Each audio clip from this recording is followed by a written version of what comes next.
Hey, salut, vous vous souvenez de moi, Jérémy m'a parlé d'Usitu. C'est une plateforme où tu peux louer du matériel plutôt que devoir aller l'acheter. C'est là que j'ai repensé à Rita, l'économie fonctionnelle. Ah, mon petit Jérémy, tu viens encore laver tes chaussettes, hein? Tu sais combien ça coûte, ces machines? Enfin, pas celle-ci, hein, c'est du professionnel, hein? Mais celle que tu achètes là pour chez toi. Les gens payent des fortunes pour être propriétaires. Une fois que t'es propriétaire, t'as tous les ennuis qui vont avec, hein? Alors que, si tu payes juste pour l'utilisation, tu n'as pas les ennuis, hein, Jérémy? Et ça te coûte au final beaucoup moins cher. Qu'est-ce qu'ils ont les gens à payer cher pour avoir des problèmes? L'économie fonctionnelle. J'ai entendu parler d'Usitu. J'avais plein de questions, alors j'ai contacté le gérant, Xavier, et il m'a tout expliqué. Mais Usitu, c'est une coopérative qui loue tous les objets dont on a tous besoin, mais qu'une ou deux fois par an. Comment vous est venue une idée pareille? L'idée, elle vient du fait que quand on calcule l'empreinte CO2 de nos modes de consommation, en fait, les objets qu'on achète pèsent beaucoup plus. On pense toujours aux déchets, mais nous, on voulait penser aussi à tous ces objets inutiles qui dorment dans nos armoires. Votre modèle, il est différent du modèle classique, le modèle économique, mais comment en fait? Si tu veux, c'est quelque part, c'est réinventer la location, qui est un modèle classique qui existe, mais en ayant derrière une visée qui n'est pas purement financière, mais qui est environnementale. Quel est l'impact pour l'environnement ici? Si tu as besoin d'un barbecue que 2 fois par an, plutôt que d'aller en acheter un comme ton voisin, comme le voisin de ton voisin, et ainsi de suite, ben nous, on en a un chez Usitu que tu loues pour un très petit prix chaque week-end dont on a besoin. Et ça fait qu'un seul barbecue peut aider 25 étudiants à faire des fêtes sur l'année, plutôt qu'on ait produit 25 barbecues qui dorment tous dans une armoire 50 semaines sur 52. Mais, quand j'en ai besoin, comment je fais alors? Tu viens sur le catalogue Usitu en ligne, tu réserves ce que tu as besoin et tu nous dis pour quand tu le veux. Et en plus, tu peux nous dire où tu le veux, parce qu'on livre tous nos objets dans plein de points relais dans toute la ville, pour que ce soit l'objet qui vienne près de toi et pas toi qui perds du temps à venir chercher l'objet au hangar central. Ouais, mais ça fait pas plein de déplacements, ça? Alors, c'est très bon point. Ça fait moins de déplacements parce que nous, en une tournée avec notre camionnette, on livre tous les objets qui ont été réservés pour le lendemain dans tous les points relais. Et si tu veux, plutôt que d'avoir plein de gens qui font tous des allers-retours comme on ferait vers une bibliothèque, nous, en une tournée, on a livré tous les objets nécessaires et on a repris tous ceux qui sont revenus de location.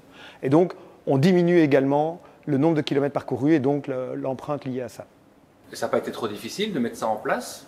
Parce que quand on veut changer, moi j'ai l'impression que c'est un vrai casse-tête, quoi. Ben, la plus grosse difficulté, c'est de se faire connaître et de convaincre les gens que oui, venir louer un objet chez Usitu, c'est super simple. Parce que les 3 quarts des gens ont une expérience du prêt avec un voisin qui s'est mal terminé parce qu'on a cassé un truc, ou de la location où il a fallu faire 2 heures de fil pour obtenir son truc après avoir signé plein de papiers. Et nous, on essaie de rendre tout ça hyper simple, hyper rapide. Tu réserves en 2 minutes, tu arrives le jour convenu dans le point où tu as demandé l'objet, tu le prends, il n'y a pas de papier ni rien.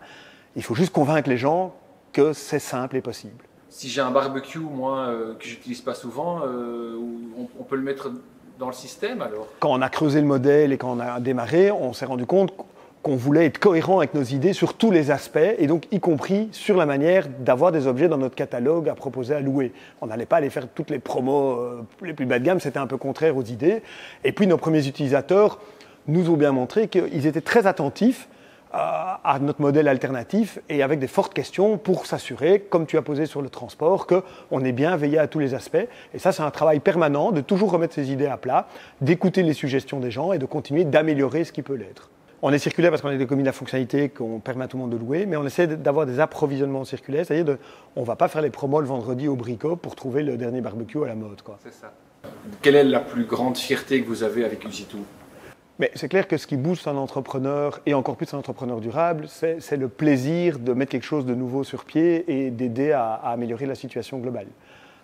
Notre plus grande fierté, c'est que là où plein de gens nous ont dit « mais vous êtes fous, ça ne va jamais marcher », c'est qu'aujourd'hui ça existe, il y a 50 points relais, on a loué plus de 1000 objets sur tout l'été et que ça continue, quoi. Est-ce que vous pensez que ces modèles économiques alternatifs vont rester, moi j'ai l'impression, un peu marginaux dans le futur? Est-ce que ça va rester comme ça? Il y en a plein qui émergent, certains vont mourir, mais d'autres vont émerger. Je pense que dans le futur, ça ne sera pas marginal. Ça reste marginal aujourd'hui parce que le contexte économique reste favorable à tout ce qui est mainstream. On ne paye toujours pas le prix des externalités, on ne paye pas le vrai prix du carbone. Mais dans un futur où la pression des limites planétaires va s'accentuer, ces modèles-là sont les seuls qui vont arriver à émerger à partir du moment où les autres, tout d'un coup, vont commencer à devoir payer leur vrai prix.